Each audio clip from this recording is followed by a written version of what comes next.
What does climate change mean to Jefferson County?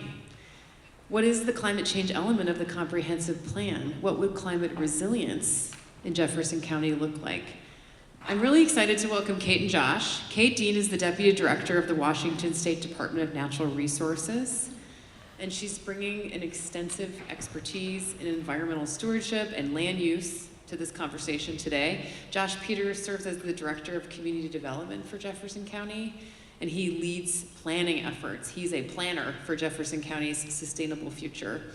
They're gonna talk today, conversation style, casually, about how our community is facing climate challenges. So answering questions like, what does planning for the future really mean? How do we handle things like sea level rise, wildfires? Can we grow in Jefferson County without losing what it makes it special to live here? They're not going to focus just on problems, they'll focus on ideas, how to work together. So let's dive in. Thank you, Maggie. How quickly my bio erases many years of work in Jefferson County. So just to say, I know many of you, but also lived and worked in this community for over 25 years. Most recently as county commissioner for the past 8 years. So just have to acknowledge Rosalie, thank you so much for grounding us in your way of knowing and being, and your people's knowing and being on this land since time immemorial. Very, very powerful, and just want to say that some of the most gratifying work I have done in natural resources has been grounded in the knowledge of tribal people, and it has been the conscience that has driven the work. And I will say too, so Josh and I are going to talk about fairly colonial concepts of land use, but I just want to say that at almost every level of government, the incorporation of traditional ecological knowledge is being asked for, is being demanded, is being incorporated, is being listened to, and I think that's a great sign of progress. Are you seeing that too, Josh? Yeah, absolutely. In fact, in at least a long overdue gesture when we just updated our county-wide planning policy, which is something that the Growth Management Act requires each county to do to set the framework for all the local governments within a particular county. We just, when you were still Commissioner, Kate, we just updated that for the first time since its original adoption in the 1990s, and we included a section that's on coordination with tribal nations. So that's an exciting step. And then of course during this planning process we're trying our best to make sure that the tribes that are on the peninsula know what we're up to and are invited to participate as they wish to do. And we've had some good response so far. And that's a new requirement in the Growth Management Act as well. All right, so we're going to dive into some wonky concepts. And I encourage you to try on the lens of seeing the world through the lens of land use. And for some of you that will be new, for some of you it will not be. For some of you it will be interesting, for some of you it won't be. I realize that. We are both land use nerds, so bear with us. But I encourage you to use the opportunity, and you've heard us mention this comprehensive plan a couple of times, maybe heard the city and county talk about the comprehensive plan. This is an opportunity to think about how we shape the future, the next 20 years in Jefferson County and beyond. And I just want to give a little story to illustrate why I think this matters.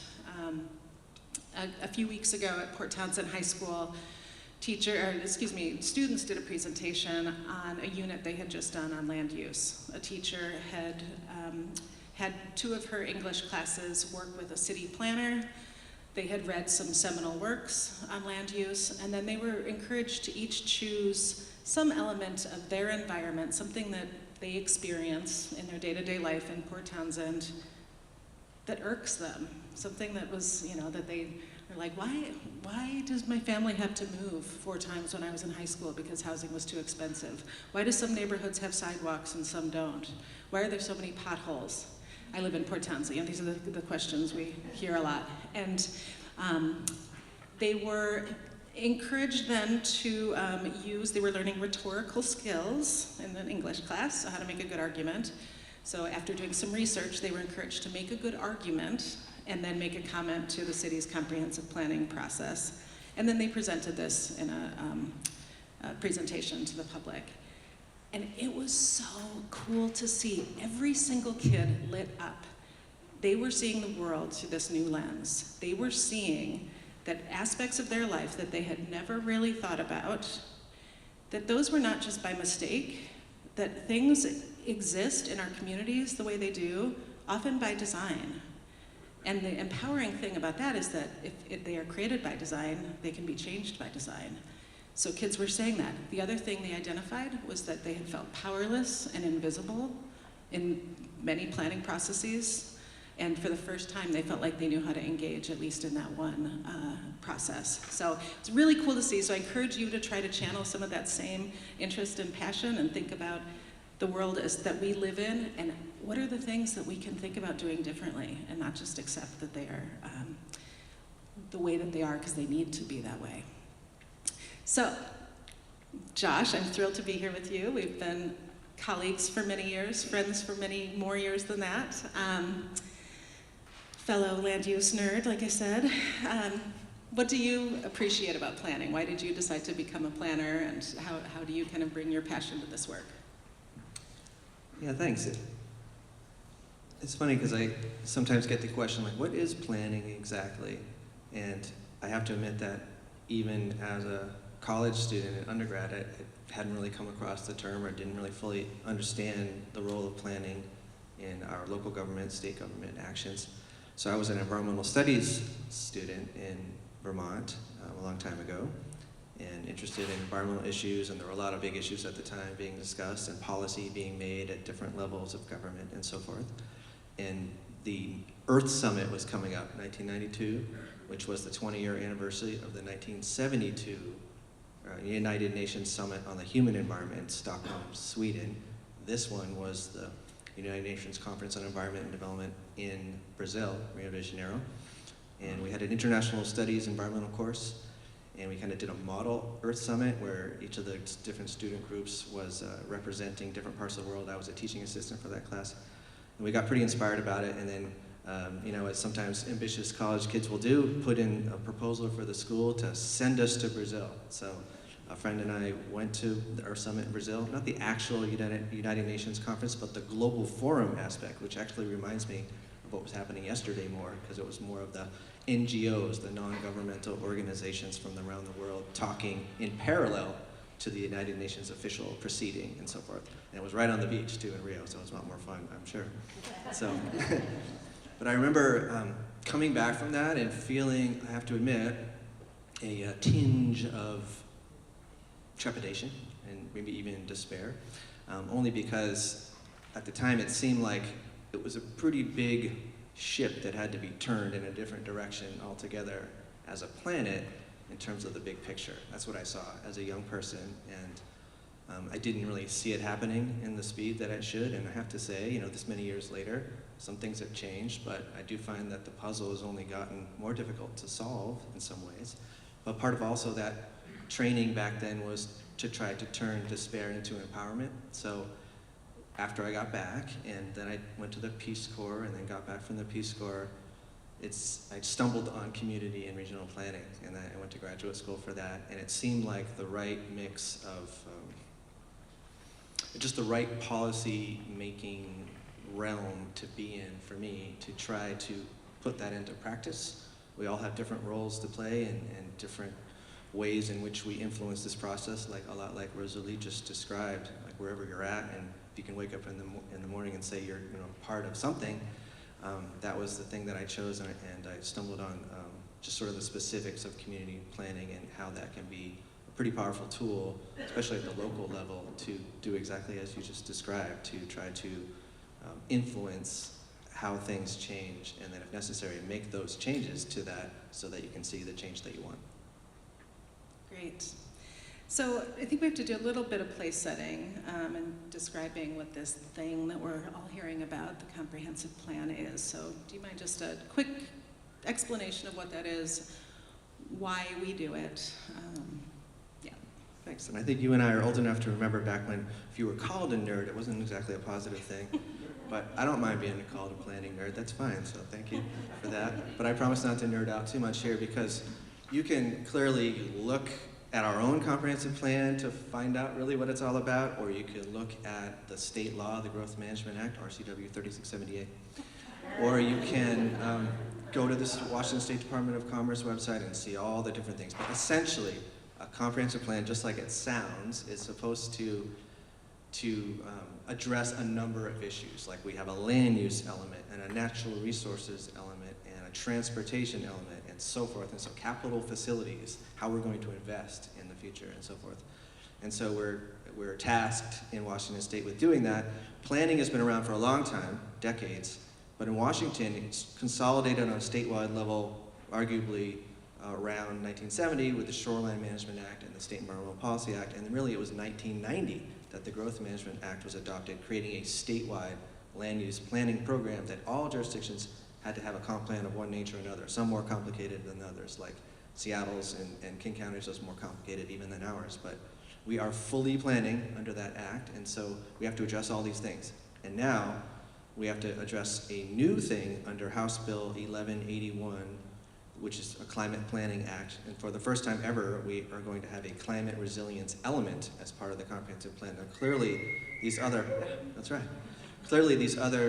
elements address some aspect of the overall climate challenge that we're facing, but now we're sort of having a new framework with which to kind of take it head on and try to both pull from the other aspects but create something new, and that's what we're trying to do this year, believe it or not. We've started the work on it, and the Climate Action Committee, which is a joint city of Port Townsend, Jefferson County committee that's been in action for a couple decades now at least, has been part of early conversations around that and other partners, and now we're going to be putting out a proposal for everybody to look at through our planning commission process and hope that everybody engages on one level or another, and then eventually it'll go to the Board of County Commissioners, your former colleagues, to make this legislative decision. And the city's doing the same thing, so they're at the city level. And we're trying to coordinate with the city, but we're at different scales, of course. All right, we're not going to have enough time to dive into all the various things that we could, but hopefully this conversation will continue. I think why we were asked to come up here and talk today is because when I ask you all to put on these kind of new goggles thinking about land use, it's because it is one helpful way to think about climate change. It's why the climate element was put into the Growth Management Act, right? So we now are required to be planning for climate.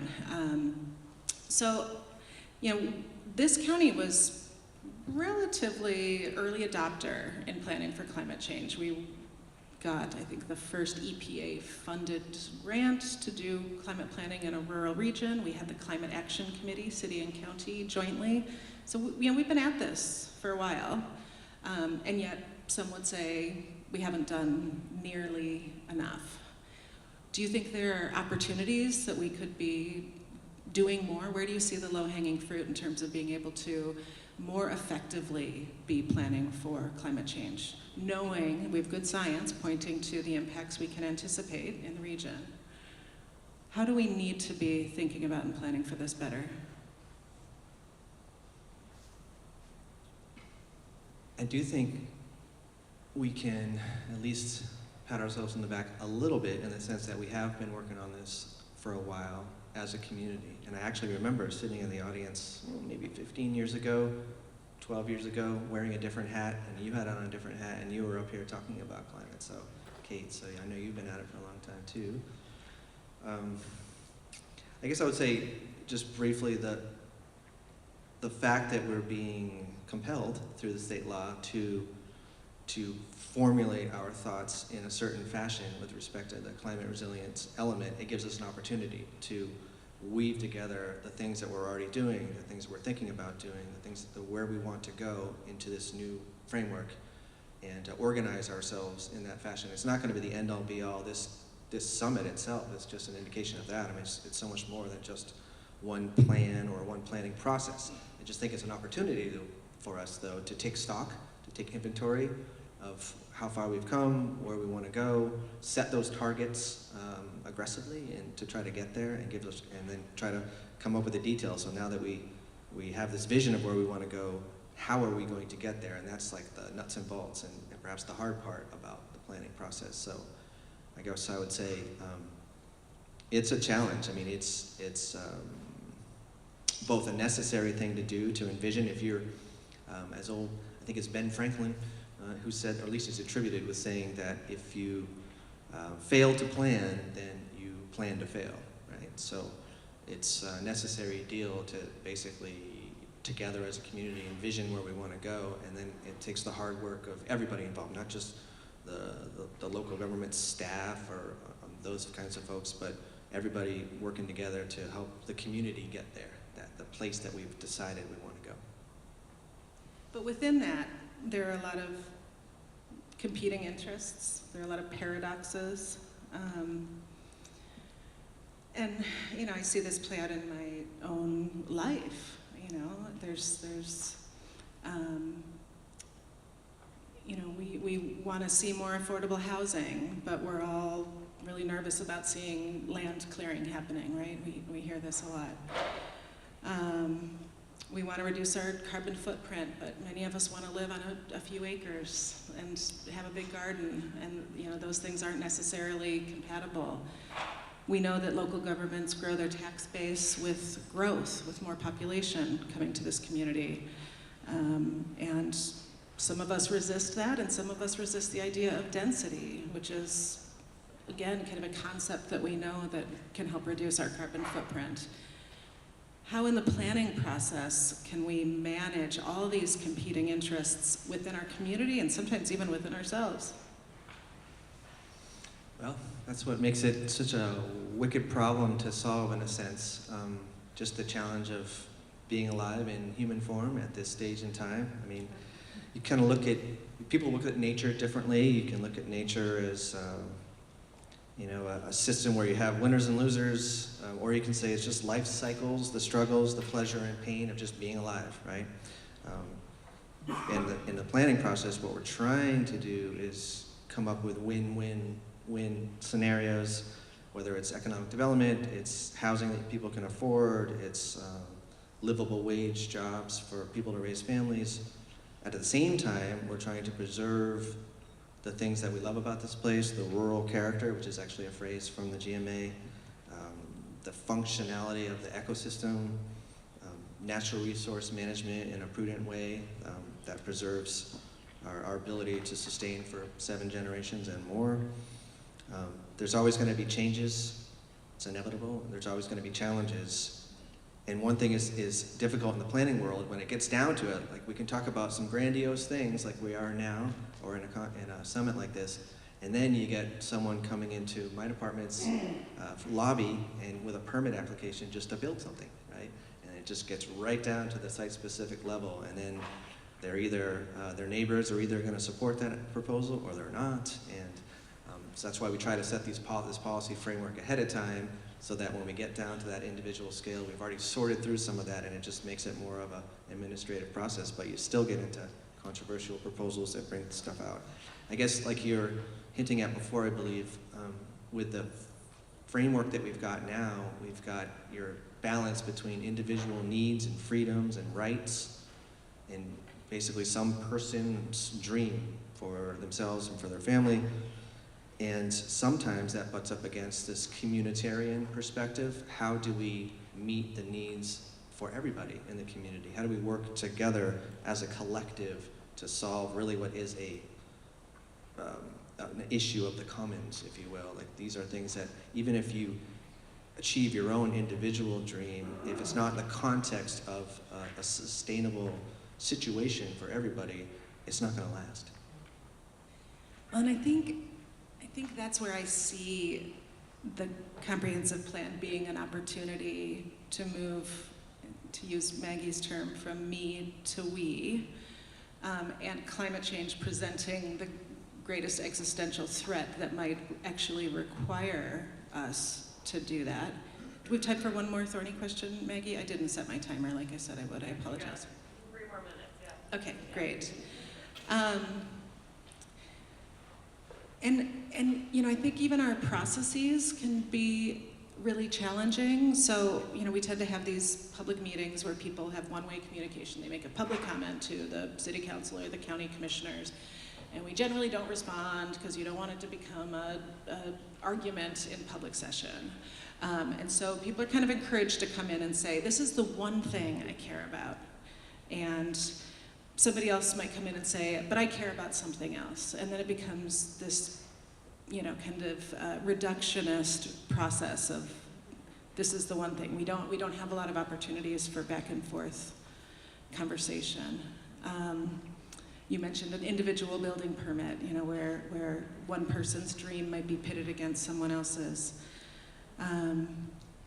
So just trying to think about, like, how can climate change help us move more towards that collective?